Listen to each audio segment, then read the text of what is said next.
Hey everyone, Chris Gio here coming to you from Beyond the Veil. Just got done with a little workout. I got a new little workout machine at home. It's pretty cool. And it's funny because over the last couple years, ayahuasca's been telling me, get your body in order, get your body in order, get your body in order. And I was working out with a personal trainer last year for about a year, and I dropped a significant amount of weight. And then what happened is we moved, and then we had the COVID lockdowns. And there's no way I'm going to go to the gym wearing a mask, so I got a little home machine. It took about 3 months to get here, but it finally got here, and I'm starting to feel, man, I mean, taking all that time off, it really just, I'm having to start basically from scratch again. But it feels good. I'm nice and sore again. I kind of miss that soreness and everything like that. But yeah, the ayahuasca was telling me a couple years ago, you know, get your body in order, get your body in order, get your body in order. So I finish up with my workout. I go to Facebook, and somebody posted this article here from the New York Post, and I wanted to go over it with you real quick as I found it to be very synchronistic. Mike Tyson credits toad venom for his return to boxing ring. Mike Tyson credited a psychedelic drug concoction known as toad venom for his much anticipated return to the ring, which will be happening tonight in Las Vegas, as a matter of fact. He's quoted as saying, "I took the medicine, and the medicine told me to get into shape," Tyson said Friday of the drug 5-MeO-DMT during his weigh-in USA Today report. "It really blew my mind. It told me to come back and start getting in shape." The former heavyweight boxing champion, now 54, will fight his first match in 15 years against Roy Jones Jr. in an 8-ring exhibition show at the Staples Center in Los Angeles. Oh, it's actually in Los Angeles, not Las Vegas. Yeah, I mean, it's pretty interesting. Somebody like Mike Tyson, he has a pretty shady background. You know, he went through a few things back in the day. He bit somebody's ear off. I don't remember who it was, Holyfield or something like that, maybe.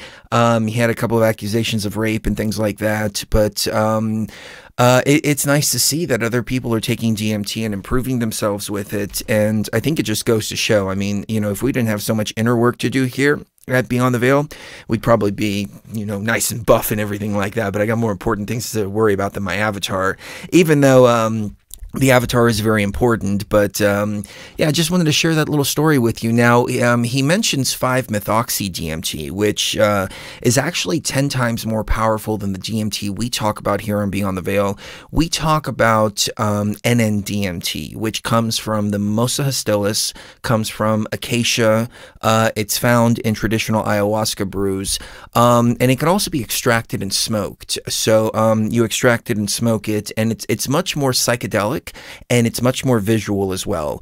When it comes to 5-MeO-DMT or 5-methoxy-DMT, I've never had any firsthand experience with it before, but I know that it's about 10 times stronger, so when you smoke it, you need about 10 times less. But I also heard that it's it's a lot less visual, and it's more like inner.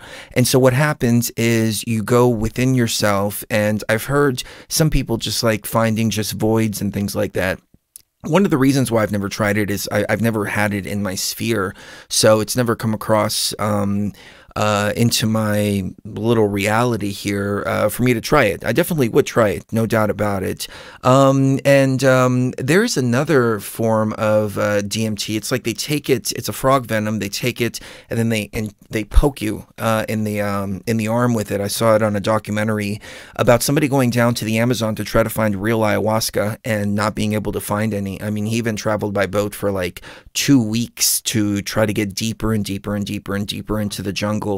And the first couple of retreats that he found, the quote-unquote ayahuasca retreats, they were all run by gringos, according to the documentary. And it wasn't really ayahuasca. It was just like, you know, I guess spiritual masturbation is what I call it. It's funny because I was on the ayahuasca group just the other day, and somebody said, you know what? I'm done with the light. I'm going to go find the darkness. And I was like, wow. I was like, the ayahuasca group here on Facebook is actually evolving to the next levels here. You're tired of all the blissful namaste bullshit. You're going to go down and find the darkness so you can overcome the darkness and then find the balance from within yourself. And so I thought to myself, wow, the ayahuasca group is evolving here. But I think a lot of people are evolving into these next level experiences and coming to a point of balance at the end of the day. So it's funny because I always look at the ayahuasca group and I think to myself, this is all just spiritual masturbation. That's all it is. All of the new age and the namaste stuff and all of that. You got to go in there and do the real work. And it seems like Mike Tyson with his 5-MeO DMT experience, he started doing some hardcore work and actually went out there and physically started getting back into shape and doing all of that. So kudos to him for that, and I thought it was a really interesting story to share. It's funny because we get a few comments here, and I've seen them come up through the chat, and it's only in hindsight because I'm usually paying attention to what I'm talking about. And like, Chris is a drug addict, he's a drug addict, and it's like, dude, you have no idea what a drug addict is, okay? That would be like calling Mike Tyson a drug addict. The drug that he used makes you want to improve yourself, makes you want to get into better shape, makes you want to be a better person, etc., etc. I think that's the opposite, but I think it goes to show a lot of these new agers and people out there, they really have no idea what they're talking about. So kudos to Mike Tyson, but great headline, great headline. Mike Tyson credits Toad Venom for his return to boxing. And so, yeah, it's all about self-improvement and everything like that. So he's 54 years old too. So at 54, he decided, I'm going to go get back in shape and get back in the ring, which is pretty incredible. It's pretty incredible for 54. It goes to show there's a story about the eagle. And I found out that it's not true, but the allegory behind it is still interesting nonetheless.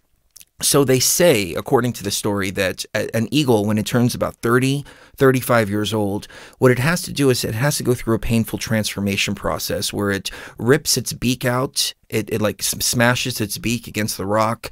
It rips its claws out. It rips its feathers out. It has to rip everything out. It's a very, very painful transformation process. And if it doesn't do that process, then it dies. But if it can go through that painful process and it's reborn, and it will live 70, 80 years. It was an interesting allegory. Unfortunately, I found out that it wasn't true, but it's funny because I found myself doing that in life too. You know, I found a point where I was like feeling like I was going to wind down a little bit. I was just kind of winding down. And then I found kind of a new life, new inspiration, new all of that. And so it just goes to show, even at 54 years old, you can do whatever. You can do whatever. You can transform your consciousness. You can transform your body. You can do whatever you want to do. It's all right here. And as I get a little bit older in life and still maintain a lot of my youth, I mean, look, I've got black fingernails. I've got long hair. You know, all of that. And I'm older. I'm middle aged. I hate to say how old I really am, but I'm middle aged. But it just goes to show, in my humble opinion, you don't get old unless you get old here, and that's where it all happens, right here. When you start to think old, feel old, etc., etc., then you actually start to get old. But we can very easily maintain our youth, and we never want to let go of that. But at the same time, the older I get, you know, I talk to some kids who are in their 20s, and I say, you know, I wish I was 20 again. But the one thing that I would never give up is the amount of wisdom that I have obtained throughout the last several decades. And so it's kind of a trade-off, you know. I'm not young like I used to be, but at the same time, I'm much, much, much wiser. So on that note, kiss the one you love right now. You never know when the last time is going to be. Just a little quickie for you, but DMT for the win here. DMT for the win. And, you know, it's interesting because regardless of whether Mike Tyson wins or loses his fight, he still won. Do you know why he won? Because he decided to get back in shape and get back in the ring. And that's what it's all about. It reminds me of an ayahuasca experience I had a long time ago. Because, you know, obviously, you know, the first questions you ask when you go in there is, what is the meaning of life? You know, all these elementary questions. And the answer that I got was, what's the meaning of football? And I was like, I don't know. What's the meaning of football? To play the game? And they were like, yeah, to play. That's it. That's the whole reason. It doesn't matter whether you win or lose. All that matters is that you play. All that matters is you go through the process. That's what it's all about right there. So whether he wins or loses, in my opinion, he won big time by doing the DMT and getting back in shape and finding his youth again at 54 years old. Way to go, Mike Tyson. Kiss the one you love right now. You never know the last time is going to be. And we'll see you very soon, even further, beyond the veil. Love ya.